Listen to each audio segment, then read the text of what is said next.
Assalamualaikum warahmatullahi wabarakatuh.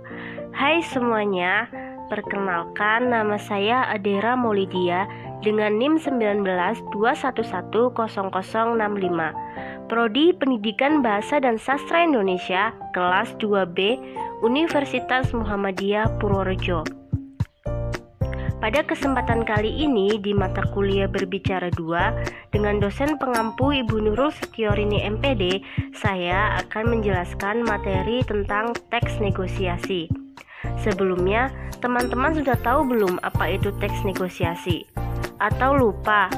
Atau bahkan belum tahu sama sekali apa itu teks negosiasi?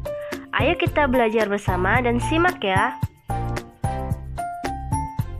Yang pertama, kita akan belajar mengenai pengertian teks negosiasi. Teks negosiasi adalah bentuk interaksi sosial yang bertujuan untuk mencapai kesepakatan di antara pihak-pihak yang mempunyai kepentingan yang berbeda. Contohnya, seperti kita pergi ke warung untuk membeli beras. Kita sebagai pembeli, pemilik warung sebagai penjual, sehingga kita melakukan interaksi sosial berupa jual beli. Sampai sini paham kan teman-teman? Kita lanjut lagi ya. Kedua pihak yang melakukan negosiasi mempunyai hak terhadap hasil yang akan disepakati. Hasil akhir negosiasi harus mempunyai persetujuan dari semua pihak sehingga semua pihak menerima hasil akhir dengan kesepakatan bersama. Perlu teman-teman ketahui, kesepakatan bersama di sini harus bersifat adil, tidak ada yang dirugikan atau diuntungkan. Dan perlu teman-teman tahu bahwa negosiasi tidak hanya pada saat jual beli saja, tetapi juga bisa dalam lingkungan keluarga, masyarakat, sekolah, kelas, dan perusahaan atau yang lainnya. Kemudian kita akan membahas tentang ciri-ciri teks negosiasi. Yang pertama, menghasilkan kesepakatan yang saling menguntungkan. Yang kedua, mengarah pada tujuan. Ketiga, memprioritaskan kepentingan bersama. Yang keempat, merupakan sarana untuk mencari penyelesaian. Kemudian kita akan belajar tentang kaidah kebahasaan. Yang pertama, menggunakan bahasa yang santun. Yang kedua, terdapat ungkapan persuasif atau bahasa untuk membujuk. Contohnya seperti seorang penjual berkata, "Vas ini bagus loh, motifnya unik, warnanya juga cantik, ayo dibeli." Nah, kalimat tersebut membujuk orang-orang supaya membeli vas yang ia jual. Kemudian kita lanjut yang ketiga, berisi pasangan tuturan. Pasangan tuturan adalah ucapan atau percakapan yang dilakukan oleh dua orang yang saling menanggapi. Contohnya, ibu berkata, "Nak, tolong ibu belikan sayur di warung depan." Kemudian anaknya menjawab, "Baik bu, beli sayur apa bu?" Nah, pada tuturan berpasangan di atas, yang dimaksud berpasangan adalah percakapan ibu dan anak dalam bentuk memberi perintah dan mematuhi perintah. Kemudian kita lanjut ya teman-teman. Untuk yang keempat, kesepakatan yang dihasilkan tidak merugikan dua belah pihak. Yang kelima, bersifat memerintah dan memenuhi perintah. Yang memerintah adalah seorang pembeli dan yang memenuhi perintah adalah seorang penjual apabila dalam konteks jual beli. Kemudian, tidak berargumen dalam satu waktu. Maksudnya, ketika si A sedang berbicara, maka si B tidak boleh memotong pembicaraan si A. Selanjutnya, didasari argumen yang kuat disertai fakta.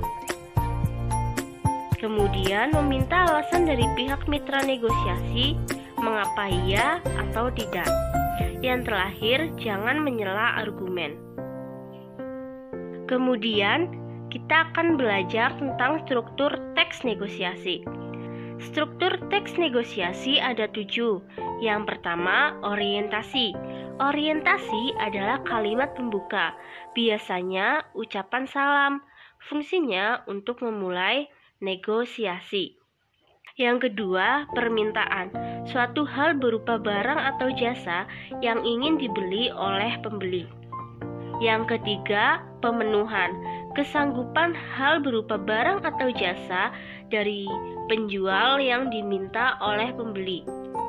Yang keempat, penawaran. Puncaknya negosiasi yang terjadi kedua pihak saling tawar-menawar.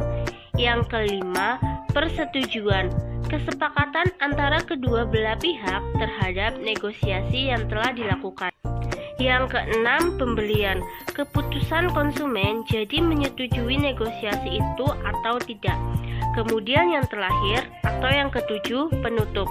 Penutup adalah kalimat penutup, biasanya ucapan salam atau terima kasih. Tujuan negosiasi.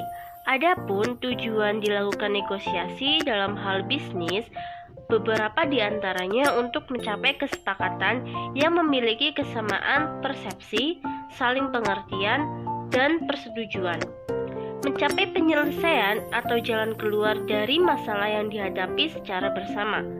Mencapai kondisi saling menguntungkan dan tidak ada yang dirugikan. Kemudian kita akan membahas tentang manfaat negosiasi. Manfaat negosiasi yaitu untuk menciptakan jalinan kerjasama antara institusi, badan usaha maupun perorangan dalam melakukan suatu usaha atau kegiatan bersama atas dasar saling pengertian. Proses negosiasi akan memberikan manfaat bagi perusahaan, diantaranya membuat hubungan bisnis menjadi lebih luas dan pasar lebih berkembang. Nah, sekarang saya akan membacakan contoh teks negosiasi singkat tentang jual beli. Penjual, ada yang bisa dibantu mas? Pembeli, baju yang ini ukuran L ada enggak? Penjual, ada mas, sebentar saya ambil. Pembeli, iya. Penjual, ini mas yang ukuran L. Pembeli, berapa harganya mas? Penjual, itu 300.000, pasnya 290.000. Pembeli, bisa 260.000 enggak pak? Penjual, tidak bisa mas, paling kurangi 5.000 jadi 285.000. Pembeli, ya 280.000 deh pak, langsung saya beli. Penjual, ya baiklah. Pembeli, terima kasih pak. Nah, sekarang kita akan bedah struktur teks negosiasi sesuai dengan contoh yang tadi saya bacakan.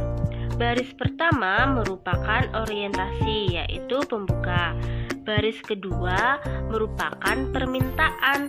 Baris ketiga merupakan pemenuhan. Baris ke-6 sampai ke-10 merupakan penawaran. Baris 11 merupakan persetujuan. Kemudian baris ke-12 merupakan penutup. Nah, sekian penjelasan dari saya. Semoga bisa bermanfaat untuk kalian semua. Dan terima kasih telah menonton video ini. Wassalamualaikum warahmatullahi wabarakatuh.